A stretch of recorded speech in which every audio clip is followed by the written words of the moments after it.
আসসালামু আলাইকুম আরহামতুল্লাহ ইন্নাল হামদালিল্লাহ ওয়াসসালাতু ওয়াসসালামু আলা রাসূলিল্লাহ আম্মা বাদ। সম্মানিত ভিউয়ার্স, হেদায়েতের পথ ইউটিউব চ্যানেলের পক্ষ থেকে সকলকে জানাই অভিনন্দন ও স্বাগত। প্রিয় দর্শক, আজকে খুবই গুরুত্বপূর্ণ, সহজ এবং কার্যকারী একটি আমল নিয়ে হাজির হয়েছি। যদি কোনো ব্যক্তি একই নয় ক্লাসের সাথে আজকের এই আমলটি করে, আল্লাহ তাআলা তার দোয়া, তার আশা আকাঙ্ক্ষা পূর্ণ করবেন ইনশাআল্লাহ। সুপ্রিয় দর্শক শ্রোতা, আজকের আমলটি হলো দোয়ায়ে ইউনুসের আমল।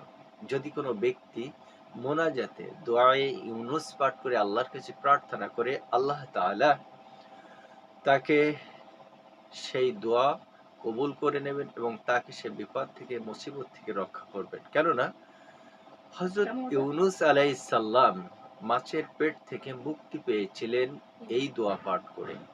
প্রিয় দর্শক, তাই আল্লাহর হাবিবের মাধ্যমে আল্লাহ তাআলা জানিয়েছেন, যদি কোনো ব্যক্তি এই দোয়ায়ে ইউনুস পাঠ করে যে কোনো বিপদ আপদ থেকে আল্লাহ তাআলা কাছে মুক্তি চায়, পানাহা চায়, আল্লাহ তাআলা তাকে মুক্তি দান করবেন। আল্লাহ তাআলা তাকে সে বিপদ থেকে উদ্ধার করে দিবেন। সুপ্রিয় দর্শক শ্রোতা, কাঙ্ক্ষিত সেই দোয়াটি হলো এই, লা ইলাহা ইল্লা আনতা সুবহানাকা ইন্নী কুনতু মিনাজ জালিমিন। প্রিয় দর্শক, আমি দোয়াটি আবারও পাঠ করছি। লা ইলাহা ইল্লা আনতা সুবহানাকা ইন্নী কুনতু মিনাজ জালিমিন। প্রিয় দর্শক, ছোট্ট এই দোয়াটির ফজিলত অপরিসীম।